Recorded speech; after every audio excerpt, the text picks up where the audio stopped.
আজকে আপনাদের সামনে খুব গুরুত্বপূর্ণ এবং মর্মাহত একটি বিষয় নিয়ে কথা বলতে আসছি। আমি কথা বলতে পারতেছি না, অসুস্থ। তারপরেও যদি কিছু না বলি তাহলে আপনারা হয়তো আমাকে সন্দেহ করতে পারেন। তাই আমি আমার কিছু কথা আপনাদের সাথে শেয়ার করার প্রয়োজন মনে করলাম। তো বিষয়টা হচ্ছে যে আপনারা দেখতে পাচ্ছেন যে সামাজিক যোগাযোগ মাধ্যমে আমাকে নিয়ে একটা বিষয় ভাইরাল হয়েছে, বিভিন্ন পত্রপত্রিকায় সেগুলো হয়তো প্রচার হচ্ছে। তো আমি আপনাদের বলবো যে এই বিষয়টার সাথে, যে বিষয়টা মেঘলা নামক একটা মেয়ে এবং আমার ছবি দিয়ে যে একটা অপপ্রচার করা হচ্ছে, অপবাদ রটানো হচ্ছে, এটার সাথে আমি কোনোভাবেই সম্পৃক্ত না। আমি এটার বিষয়ে কিছুই জানি না। আমি যদি বলি তাহলে বলবো যে এই মেয়েটা আমাদের এখানে পড়াশোনা করেছে, গত বছর পড়েছে এবং এর আগের বছরও পড়েছে। তো এর আগের বছর পূর্ণ বছর পড়াশোনা করার পরে সে আমাদের মাদ্রাসা থেকে চলে যায়। তো পরবর্তী বছর যখন মাদ্রাসা শুরু হলো তখন আমরা খোঁজ নিয়ে জানতে পারলাম যে কে কে আসে নাই। তো যারা যারা আসছে না তাদের মধ্যে সেও একজন ছিল, যে সে এখান থেকে চলে গেছে অন্য কোথাও। তো খবর নিয়ে জানতে পারলাম সে ঢাকা চলে গেছে, তারা বাবা মার সাথে থাকে। বাবা মা সৎ বাবা এবং মা অন্য কোথাও আগে বিয়ে বসছিল। তো বর্তমান যে বাবা আছে মেঘলা, তার মেয়ে না, বরং আগের বাবার মেয়ে সে। তো সে যখন ঢাকায় চলে গেল আমরা শুনলাম, তখন আমরা কিছু বলি নাই, ঠিক আছে, ঢাকায় তো পড়াশোনা বেশি হয়, তাহলে পড়ুক। আমরা আমাদের ক্লাস শুরু করে দিলাম। কিছুদিন যাওয়ার পরে দেখলাম আবার এই মেয়েটা আমাদের মাদ্রাসায় আসছে। তো আসার পরে জিজ্ঞাসা করা হলো যে কেন, কি অবস্থা, কোথা থেকে আসছো? সে বললো যে ঢাকায় চলে গেছিলাম, এখন নানা ভাই জোর করে নিয়ে আসছে আমারে। আমি আসতে চাইছিলাম না, আমাকে জোর করে নিয়ে আসছে নানা ভাই।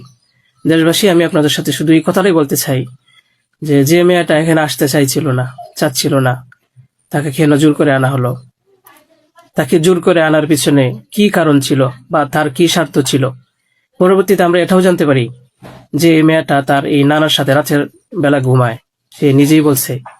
কেন বলছে? যখন আমরা জিজ্ঞাসা করলাম যে তুমি হিজাব পরো না, অন্য মেয়েরা হিজাব পরে, তুমি বুরকা পরো না, অন্য মেয়েরা বুরকা পরে, কারণ তার চলাফেরা সম্পূর্ণ আলাদা ছিল। আপনারা চাইলে গ্রামে গিয়ে মাদ্রাসার ছাত্রছাত্রী যারা আছে তাদের সাথে কথা বলে দেখতে পারেন যে সে সম্পূর্ণ আলাদা ছিল।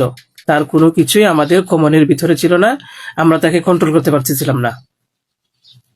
তো সে এইভাবে কিছুদিন থাকার পরে আমরা ভাবলাম যে হয়তো তাকে আমরা রাখতে পারবো না, কারণ আমরা তাকে কন্ট্রোল করতে পারছি না।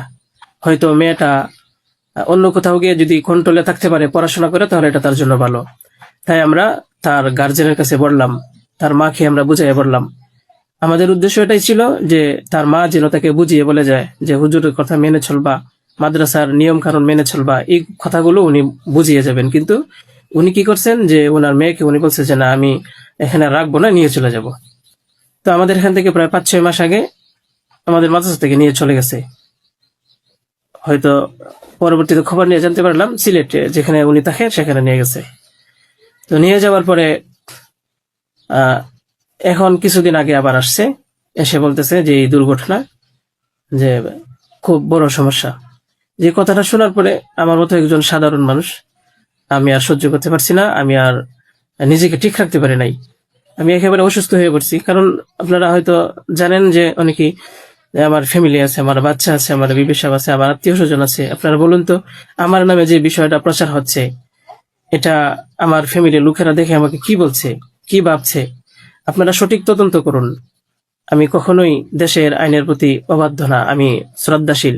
দেশের আইন আছে, সে আইন সঠিক অপরাধী যে তাকে খুঁজে বের করবে। আপনারা অপরাধী খুঁজে বের করার আগেই যদি আমাকে অপরাধী বানিয়ে ফেলেন, তাহলে তো আসল অপরাধী পার পেয়ে যাবে, আসল অপরাধী তো ছাড়া পেয়ে যাবে। আপনাদের কাছে আমি অনুরোধ করে বলি, আপনারা আসল অপরাধীকে খুঁজে বের করুন। টেস্ট করা হোক যে আসলেই এ বাচ্চা বাবাকে।